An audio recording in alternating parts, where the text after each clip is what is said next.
우리 주 예수 그리스도의 이름으로 여러분을 축복합니다. 오늘도 로마서를 통해서 우리가 말씀의 은혜를 받기를 원합니다. 하나님의 말씀은 살아있고 운동력이 있어서 그 말씀을 우리가 가까이 할 때 그 말씀이 오늘 우리의 믿음을 강화시킬 줄을 믿습니다.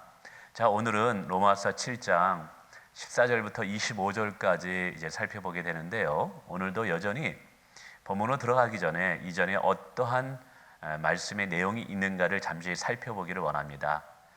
그럴 때 오늘 본문을 문맥에 따라서 우리가 이해할 수 있기 때문입니다. 바울은 죄인이 구원을 받을 수 있는 유일한 방법은 하나님께서 보내신 구원자 예수 그리스도를 믿는 믿음을 통해서 가능하다.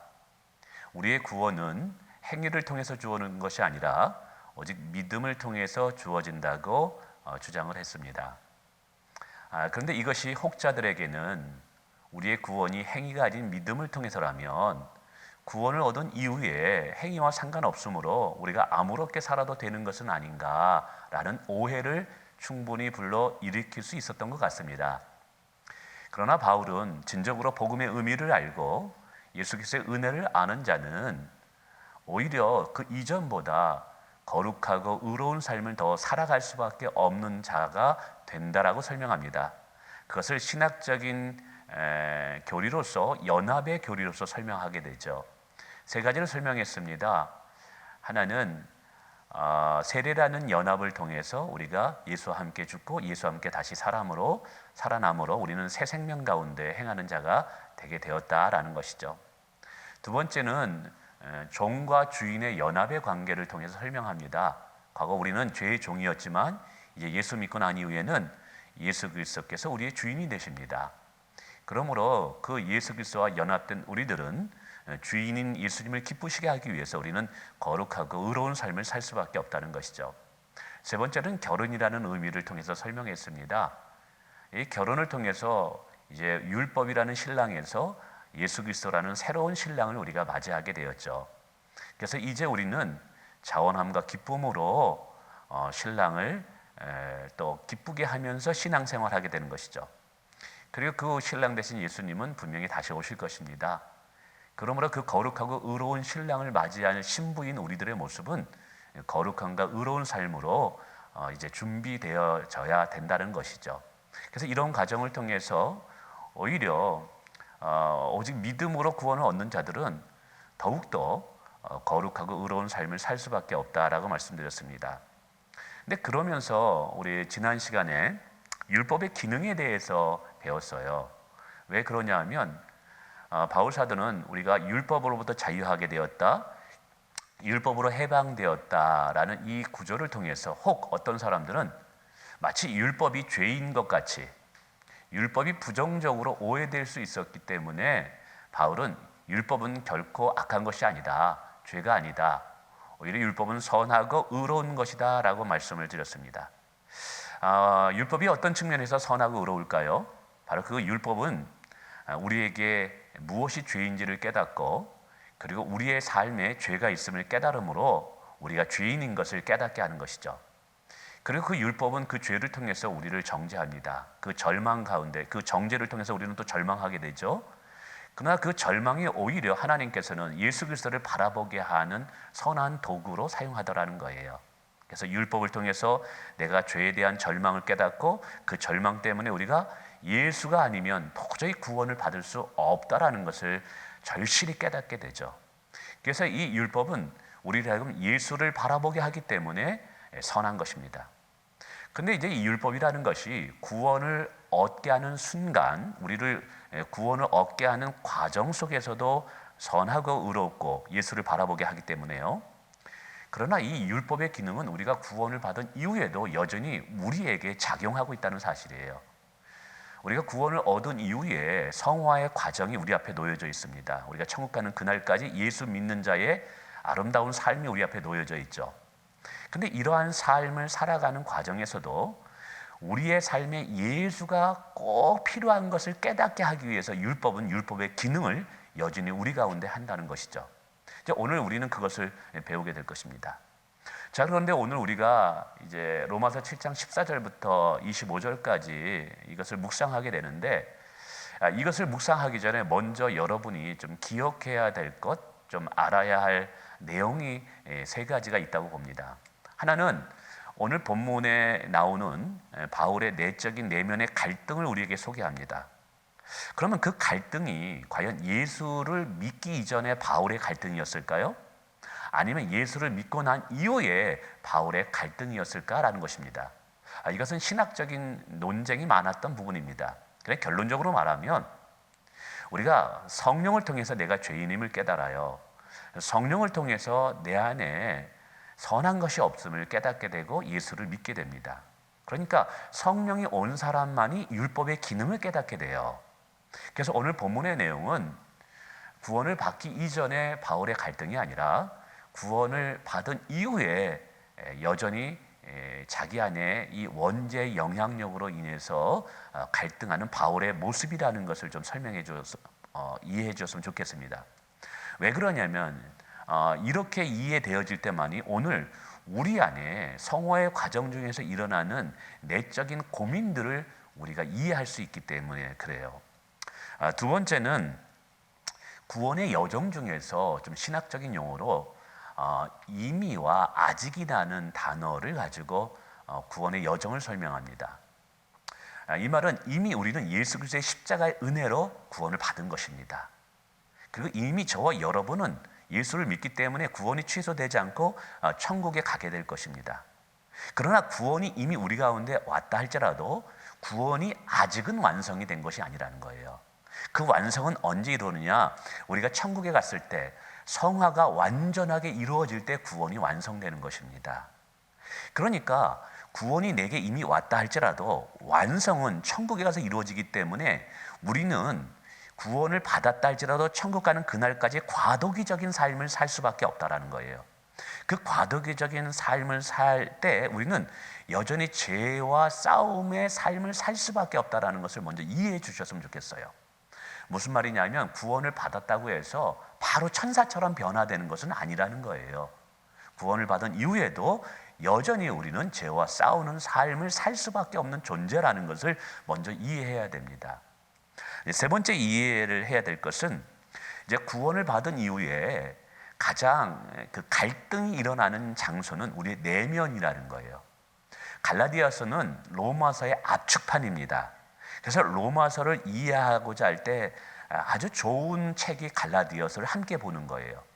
근데 갈라디아서 5장 16절부터 18절까지 바울 사도는 구원을 받은 자들이 우리의 내면 안에는 이제 갈등이 시작이 된다고 이야기하고 있어요. 그러니까 예전에는 육신의 소욕만 있었어요. 죄를 즐기고 죄를 탐하는 그러한 마음들만 있었어요. 근데 성령이 우리 안에 들어오심으로 우리 안에 새 생명을 창조합니다. 그 새 생명이 창조됨으로써 그 새 생명은 하나님을 기쁘시게 하는 성령을 따라 살고자 하는 성령의 소욕이 우리 안에 주어지게 돼요. 그래서 바울 사도는 우리의 내면 안에 늘 이 두 가지의 싸움이 일어난다는 거예요. 그러니까 영적 싸움의 현장은 우리의 내면이라는 거예요. 우리의 내면 안에는 이거는 구원받은 자들만이 경험할 수 있는 내적인 갈등이에요. 하나는 육신을 따르고자 하는 갈망과 하나는 성령을 따르고자 하는 갈망이 늘 우리 안에서 충돌된다라는 것이죠. 마치 물과 기름이 섞일 수 없는 것처럼 우리 내면에는 두 종류의 내가 있다라는 거예요. 하나는 여전히 원죄의 영향을 받아서 죄를 즐기기를 원하고 죄를 따라서 살고자 하는 그 욕심의 생각들이 여전히 자리 잡고 있고요. 또 하나는 하나님의 은혜를 맛봤기 때문에 하나님을 기쁘시게 하고자 하고 천국을 소망하며 그리스도인답게 살고자 하는 갈망이 또 내 안에 두 가지가 갈등이 일어납니다. 이 갈등이 바로 성화의 과정의 삶에서 우리가 겪게 되는 충돌이라는 거예요. 그래서 오늘 바울 사도는 이렇게 성화의 과정 중에서 우리 내면 안에 일어나는 그 갈등들을 자기가 경험한 내용을 통해서 설명합니다. 근데 이제 전반부에 이제 이 갈등의 바울의 내면은 본인이 실패한 내용을 가지고 설명을 해요. 그러면서 마지막에 이 역전의 드라마를 쓰게 됩니다. 그래서 바울 사도가 이제 25절에 이제 설명하는데 이 성화의 과정 중에서 깊은 깨달음을 얻게 돼요. 그리고 이 성화의 과정 중에서 우리가 어떻게 하면 승리하는 성화의 과정을 이루어갈 수 있는가? 더욱더 거룩하고 온전하고 예수 그리스도를 닮아가는 성숙한 그리스도인으로 어떻게 성장할 수 있는가를 이제 바울이 이제 마지막에 가서 우리에게 이제 소개하고 있습니다. 자, 그러면 이제 14절부터 이제 바울 안에 일어나는 내면의 갈등, 그리고 그 갈등은 오늘 우리 안에 일어나는 갈등입니다. 그 갈등을 하나씩 한번 살펴보면서 말씀을 묵상해 보기를 원합니다. 자, 14절을 보도록 하겠습니다. 우리가 율법은 신령한 줄 알거니와 나는 육신에 속하여 죄 아래 팔렸도다 라고 표현합니다. 우선 우리가 율법은 신령한 줄을 알거니와, 이것은 앞부분에 바울이 주장한 것이죠. 율법이 신령하다라는 것이죠. 왜 신령하다고 말할 수 있습니까? 바로 율법을 통해서 우리가 죄인임을 깨닫고 그 죄를 스스로의 선함이나 스스로의 노력으로 해결할 수 없다라는 것을 깨닫게 되죠. 그래서 스스로 구원을 받을 수 없는 존재임을 깨닫고 절망하게 되죠. 그러나 그 절망은 우리에게 예수 그리스도를 바라보게 하기 때문에 율법은 선한 것입니다. 그러니까 율법을 통해서 예수님을 바라보지 못하고 예수님이 우리의 구원자임을 우리가 마음으로 받아들이지 않는다면 그 율법은 선한 것이 아니죠. 그래서 율법은 이렇게 신령한 것입니다. 근데 이 율법이라는 것이요, 구원을 받는 과정 속에서도 신령한 기능을 합니다. 즉 예수 그리스도를 바라보게 하기 때문에 율법은 신령한 거예요. 근데 오늘 본문의 문맥은 성화의 과정 중에서 일어나는 사건이에요. 근데 율법은 구원을 얻게 하는 과정 중에서도 예수 그리스도를 바라보게 하지만 성화의 과정 중에서도 구원을 받고 난 이후에도 율법은 우리로 하여금 자신을 의지하지 않고 성화의 과정도 예수 그리스도를 바라보게 하기 때문에 이 율법은 선한 것입니다. 그러면서 말합니다. 나는 육신에 속하여 죄 아래 팔렸도다 라고 표현하고 있습니다. 여기서 이제는 바울 사도가 본인의 내면 안에 두 종류의 내가 있음을 고백해요. 하나는 여전히 원죄의 영향을 받아서 죄의 어떤 죄를 즐기고자 하고 하나님으로부터 벗어나고자 하는 그 육신의 소욕을 따르고자 하는 내가 있어요. 그리고 또 하나는 성령으로 거듭나서 하나님을 기쁘시게 하고자 성령을 따라가고자 하는 성령의 소욕을 따르고자 하는 나가 있어요. 근데 여기서 나는 육신의 정욕을 따라 살고자 하는 나예요. 근데 율법을 통해서 다시 한번 뭘 깨닫느냐? 자기 안에는 선한 것이 없다라는 것을 깨닫는 거예요. 자기 안에 육신의 소욕에 붙잡힌 나, 이것이 여전히 자신을 죄를 짓는 이런 모습을 통해서 자신이 죄인인 것을 깨닫게 하는 기능이 율법의 기능이에요. 그래서 여전히 자신은 죄 아래 팔렸도다라는 표현이에요. 이것은 구원을 받고 난 이후에도 하나님을 기쁘시게 하고 싶었지만 여전히 자기 안에 죄를 짓는 자신의 모습을 보면서 안타까워하는 고백이에요. 근데 이것을 무엇을 통해서 깨닫게 되냐면 율법이라는 것을 깨닫게 돼요. 그래서 결론적으로 이제 나중에 보면 알겠지만 이 율법이라는 것을 통해서 성화의 과정을 이뤄가는 과정 속에서도 자신의 힘과 능력으로 성화의 과정을 이루어가는 것이 얼마나 어리석은가를 깨닫게 합니다. 그리고 성화의 과정을 이루어가는 이 과정 속에서도 오직 우리가 붙잡을 분은 예수 그리스도밖에 없다라는 것을 이 율법이 우리에게 다시 한번 또 깨닫게 해요. 그런 면에서 이 율법은 성화의 과정 속에서도 기능의 역할을 하면서 예수 그리스도를 바라보게 하기 때문에 이제 선한 기능을 합니다. 어쨌든 바울은 구원을 받은 이후에도 여전히 자신 안에 죄성이 있음을 오늘 본문은 안타까워하고 있다는 사실이에요.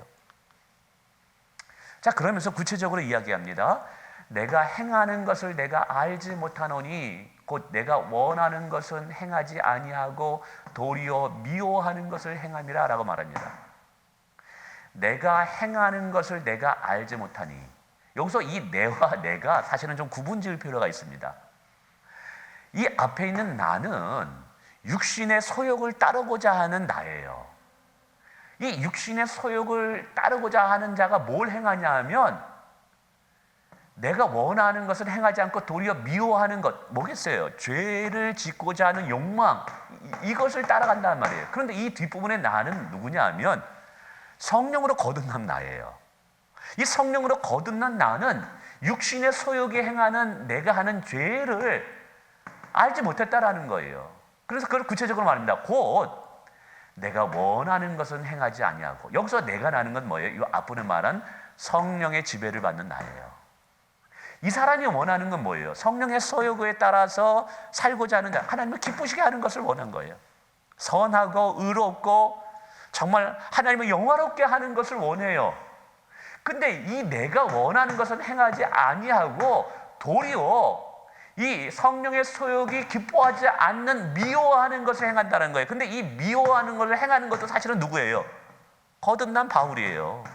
그러니까 이 미워하는 것을 행하는 나는 누구냐 하면 이 안에 육신의 소욕을 따르고자 하는 나라는 거예요. 오늘도 우리 안에 이 두 종류의 나가 있습니다. 성령을 따르고자 하는 거듭난 원도의가 있고요.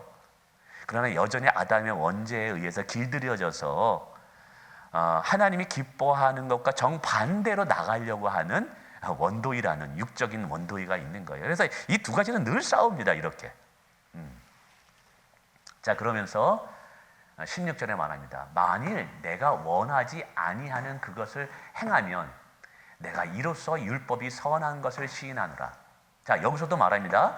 바울사도가 구원을 받기 이전에도 율법의 기능을 통해서 우리는 예수 그리스도를 바라보게 하였다고 이야기하고 있어요. 그런데 이 과정은 지금 뭐냐면 성화의 과정 중에서 설명하는 거예요.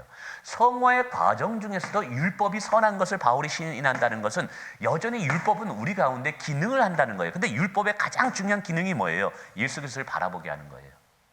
구원을 받기 이전에도 우리가 구원을 받을 수 있는 방법은 예수 안에 있구나라는 걸 깨달아요. 성화의 과정에서도 마찬가지예요. 우리가 성화의 과정에서 승리하는 삶을 사는 비결은 나로부터 주어지는 것이 아니라 예수로부터 주어진다는 것을 이 율법이 알게 한다는 거예요. 그래서 이 성화의 과정 중에서 내 힘으로, 내 능력으로, 내 지혜로, 내 열심으로 내가 선한 것을 이루고 의로움을 이루지, 여러분, 이러면 다시 우리는 행위로 돌아가게 돼버리는 거예요. 적지 않은 사람들이 구원을 받은 이후에 믿음을 통해서 구원을 받는 것은 주장하고 동의해줘요.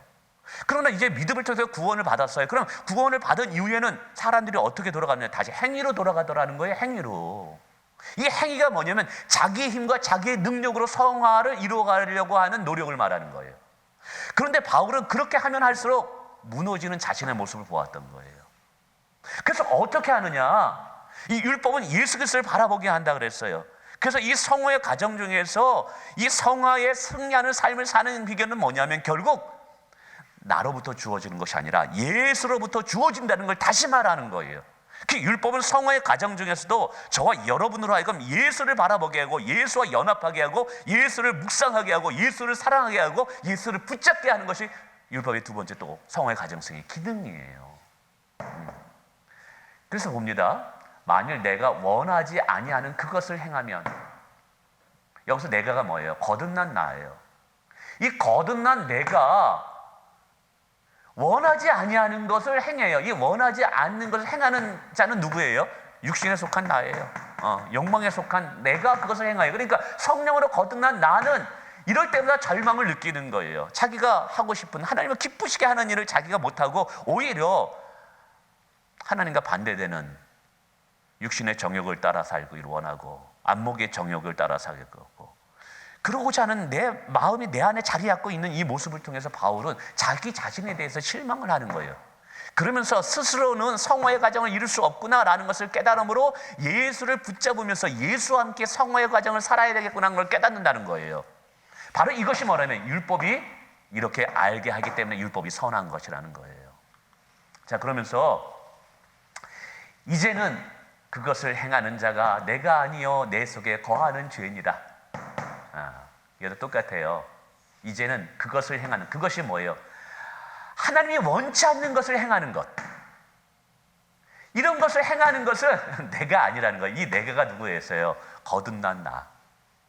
성령의 소욕에 따라서 붙잡힌 하나님을 기쁘시게 하고자 하는 나. 이거는 그게 내가 아니라는 거예요. 그럼 이것을 누가 하는 거예요? 내 속에 거하는 죄가, 이 죄는 아담의 원죄의 강력한 영향을 말하는 거예요. 이 죄로 인해서 육신의 정욕을 따르고자 하는 나를 충동질해서 하나님이 기뻐하지 않는 죄를 짓게 만든다라는 것이죠. 앞에서 계속해서 이 같은 내용입니다. 이제 20절에도 이 같은 내용을 또 한 번 얘기해요. 자, 18절. 내 속 곧 내 육신에 선한 것이 거하지 아니한 줄을 아노니 원함은 내게 있으나 선을 행하는 것은 없노라. 참 바울의 안타까운 탄식이죠. 근데 사실 이것은 우리들의 내면의 모습이에요. 정말 하나님을 기쁘시게 하고 싶어요. 하나님을 더 뜨겁게 사랑하고 싶어요. 근데 또 다른 한편에 나는 편한 것을 즐기려고 하고 세상적인 것을 자꾸만 그쪽에 기웃거리게 하려고 하고 그러죠. 내 속에 곧, 이 내 속에는 두 종류가 내가 있다 그랬어요. 하나는 육신의 소욕을 따르고자 하는 내가 있고 성령의 소욕을 따르고자 하는 내가 있어요. 근데 이 부분은 이제 육신의 소욕을 따르고자 하는 나를 말하는 거예요. 곧 내 육신의 선한 것이, 이 육신의 선한 것은 육신의 소욕을 따르고자 하는 내 안에는 것은 내 안에는 선한 것이 거하지 아니에요. 근데 이것을 무엇을 통해 깨달아요? 율법을 통해서 또 깨달았던 거예요. 원함은 내게 있어요. 사실 육신에 속한 나도 이것은 하나님이 기뻐하는 것, 이거 하나님이 싫어하는 것 알아요. 그런데 그걸 행할 능력이 없네요. 행할 능력이 없어요. 원해요. 그러나 원하지만 그것을 선을 행하는 능력이 내 안에 없다라는 깨달음을 통해서 이제 절망하게 되는 것이죠. 사람들은 알죠. 전도해야 된다, 기도해야 된다, 용서해야 된다, 알아요. 근데 막상 내 내면에는 뭐라고 얘기해요? 좀 더 자자, 좀 더 눕자. 용서해야 되는 거 알아요. 사랑해야 되는 거 알아요. 헌신해야 되는 거, 희생해야 되는 거 알아요. 근데 자꾸만 내 안에 미움이 일어나는 거예요. 저 사람이 싫어지는 거예요. 그래서 이것이 우리 안에 내면의 갈등이에요. 한편에서는 사랑해야 되는데 한편에서는 그 사람이 싫은 거예요. 이걸 가지고 우리는 계속 싸우는 거예요. 이 싸움의 현장이 영적 전투이고 이 영적 전투가 사실은 성화의 과정인 거예요. 근데 이때 우리가 누구의 손을 들어줄 것이냐, 육신의 소욕을 따라갈 것이냐, 성령의 소욕을 따라갈 것이냐, 이게 우리의 이제 갈등인 거예요. 근데 이제 갈라디아에서 보면 우리가 기도와 말씀으로 충만하지 아니하면요, 육신이 나를 지배하고요, 기도와 말씀으로 충만하게 되면 성령이 나를 지배하게 되는 줄 믿습니다. 그래서 이 육신의 소욕을 성령의 소욕으로 이겨야 돼요. 성령의 소욕을 통해서 육신의 소욕을 이길 때 우리는 성화의 과정에서 승리하는 거예요. 근데 그 비결이 뭐냐면 예수 그리스도의 도움을 얻는 거예요. 자, 19절. 내가 원하는 바 선은 행하지 아니하고 도리어 원하지 아니하는 바 악을 행하는다. 근데 이게 이제 바울의 고백이지만 오늘 우리의 고백이 아닙니까? 정말 하나님을 기쁘시게 하고 영화롭게 하고 싶은데 그러나 내 내면에 그와 정반대로 가고자 하는 내 안에 욕구가 숨어 있어요. 그럴 때마다 저도 깜짝 놀랍니다. 여러분, 바울도 이랬는데 오늘 우리들은 안 그러겠어요? 목회자도 똑같아요.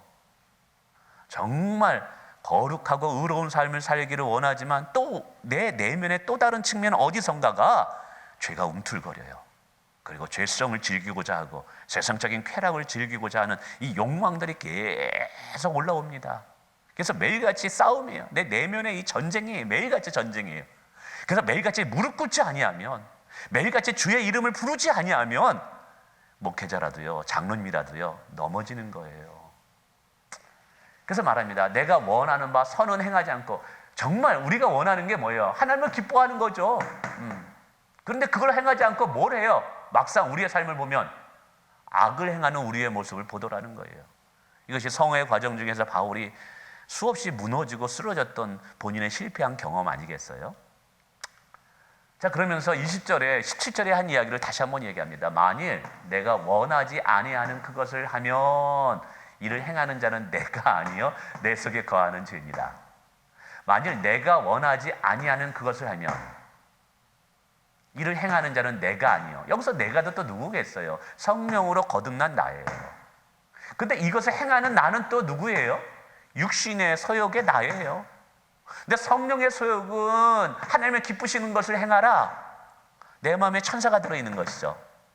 육신의 소욕은 죄를 즐겨라. 죄를 즐기고 싶으면 열망이 일어나는 거예요. 내 안에 죄를, 세상 것을 부러워하는 마음이 막 일어나는 거예요. 내 안에 마귀가 또 들어있는 거죠. 이게 천사와 마귀가 내 귀에 속삭이고 있는 거예요. 그래서 바울은 정말 원하는데 그것을 행하지 못하는 자신의 모습을 보면서 이렇게 행하지 못하는 것은 아까 17절에 얘기한 것처럼 내 속에 거하는 죄니라. 아담의 원죄로 인해서 강력한 이 원죄가 내 안에 육신의 정욕을 따르고자 하는 나를 충동질해서 나로 하여금 죄를 짓게 한다 이 말이에요. 그러면서 이 21절에 말합니다. 이런 내면의 갈등, 이런 성화의 과정 중에서 본인이 이제 이 성령의 소욕을 따르느냐 육신의 소욕을 따르느냐 이런 이 갈등과 고민을 통해서 드디어 바울이 하나의 법칙을 깨달았어요. 영적인 원리를 하나 깨달았던 것이죠. 이 법이라는 것은 어떻게 보면 영적인 원리이기도 하기도 하지만 또 우리 안에 내면의 갈망을 표현하기도 합니다. 자, 그러므로 내가 한 법을 깨달았노니 곧 선을 행하기는 원하는 나에게, 이 선을 행하기 원하는 나는 누구예요? 거듭난 나죠. 하나님을 기쁘시게 하고자 하는 성령으로 새롭게 된 나예요. 근데 이렇게 선을 행하기 원하는 나도 있지만 그러나 내 안에 또 다른 내가 존재하고 있어요. 그 또 다른 나는 누구예요? 육신의 소욕을 따르고자 하고 악을 함께 즐기고자 하는 또 다른 욕망의 내가 내 안에 존재하고 있다는 것을 바울은 이제 깨닫게 됩니다.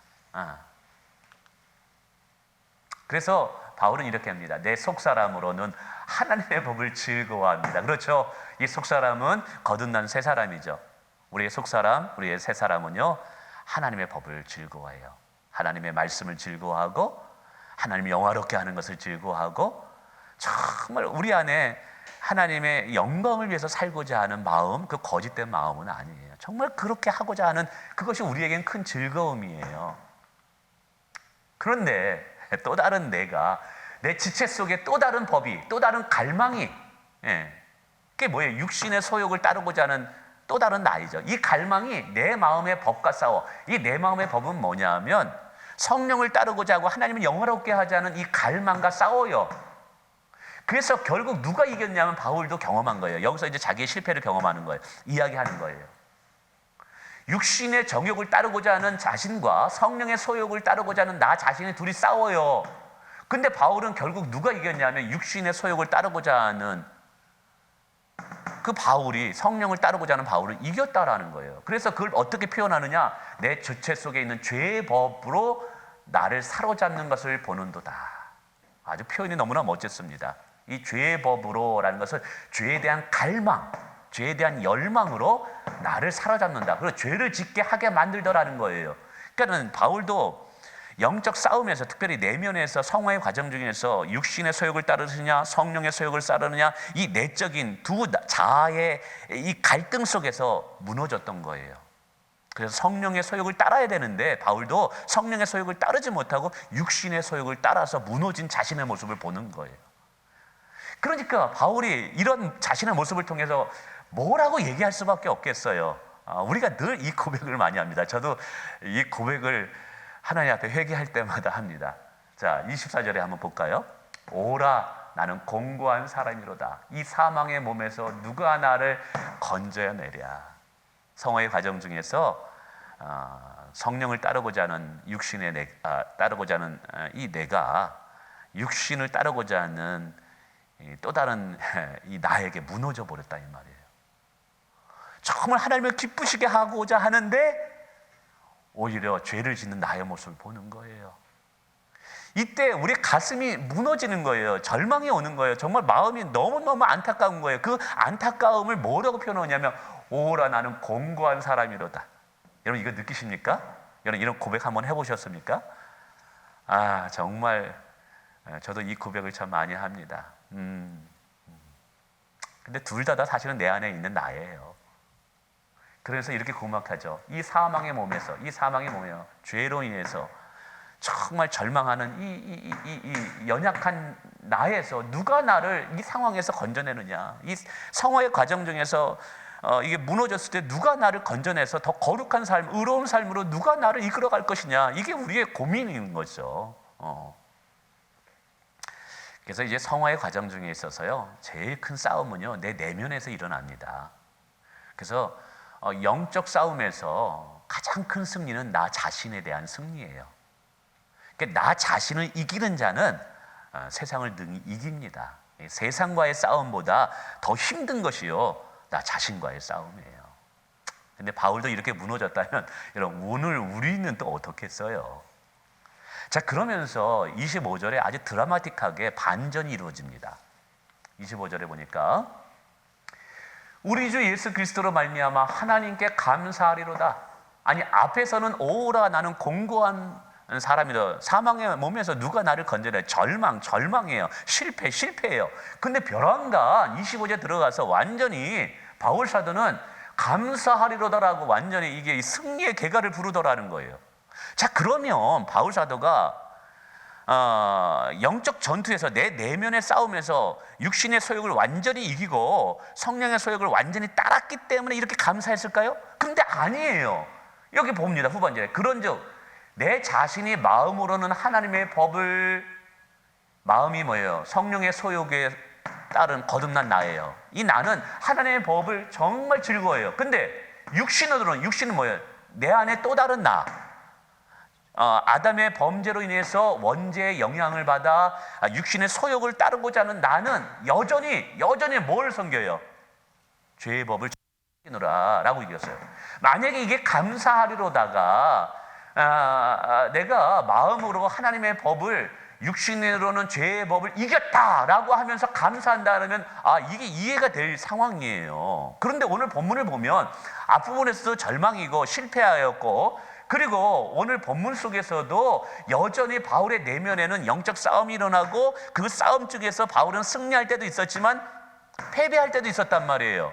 그럼에도 불구하고 오늘 바울 사도는 우리에게 뭐라고 얘기하면 하나님께 감사하리로다 라고 고백하고 있다는 거예요. 아니, 우리 이걸 어떻게 설명하고 이해해야 될까요? 우리는 여기서 바울이 큰 깨달음을 얻은 거예요. 사람은 성공을 통해서 깨달음을 얻는 것보다 실패를 통해서 깨달음을 얻는 것이 더 많습니다. 그 실패를 통해서 성화의 과정의 승리의 비결을 바울은 깨달은 거예요. 결론적으로 얘기하면 무엇으로 말미암아?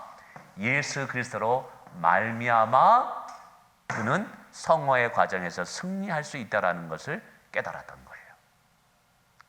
그래서 저는 여기서 이제 여러분들에게 세 가지를 간단히 좀 말씀드리고 싶습니다. 첫째는 뭐냐면, 성화의 과정 중에서 죄와의 싸움에서 실패하는 이유가 무엇인가를 먼저 깨달아야 돼요.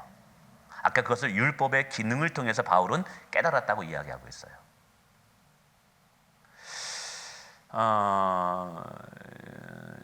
성화의 과정에서 실패하는 가장 큰 이유는요, 예수를 붙잡지 않기 때문에 그런 거예요.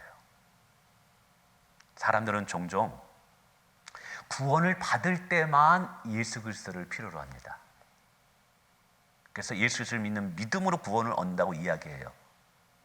그러나 구원을 얻은 이후에 자기의 스스로 힘으로 성화의 과정을 이루어가려고 해요. 근데 율법을 통해서 그것이 얼마나 헛된가를 깨닫게 됩니다. 그래서 율법의 또 다른 기능이 뭐라 그랬어요? 우리가 구원을 얻는데도 예수가 필요하지만 성화의 과정에서도 반드시 누가 필요하다는 것을 깨닫게 한다? 예수가 필요하다라는 것을 깨닫게 한다는 거예요. 그래서 성화의 과정의 승리의 비결이 뭐냐면 바로 그리스도 예수로 말미암아입니다. 그러면 이것은 오늘 우리가 이 예수와 연합됨으로 결국 우리가 성화의 과정에 승리할 수 있는 거예요. 그래서 종종 그런 말을 합니다. 앞에도 말씀드렸지만 구원은 믿음으로 얻는다고 이야기하면서 구원을 얻고 난 이후에 성화는 행위로 돌아가는 분들이 있어요. 아니에요. 믿음은 예수 그리스도와 연합되는 것입니다. 오직 의인은 믿음으로 말미암아 살리라 말씀했습니다. 그러므로 구원을 얻는 시점에서도 예수가 우리에게 필요하지만 성화를 이루어가는 과정에도 우리는 예수가 필요한 줄 믿습니다. 그래서 예수가 없이, 예수와 동행함 없이, 예수의 도움 없이는 우리는 성화의 과정에서 승리할 수가 없어요. 그러니까 예수 그리스도는 처음부터 마지막 천국 가는 그날까지, 그리고 천국에서까지 계속 우리와 동행해 주어야만 되는 분인 거예요. 구원을 받을 때도 예수가 필요합니다. 성화의 과정에서도 예수가 필요합니다. 그리고 천국 가서 영화롭게 되는데도 예수가 필요하다라는 사실이에요. 그래서 우리의 인생은요, 예수를 떠나서는 결코 어떤 것도 승리할 수 없다라는 것을 기억하셔야 돼요.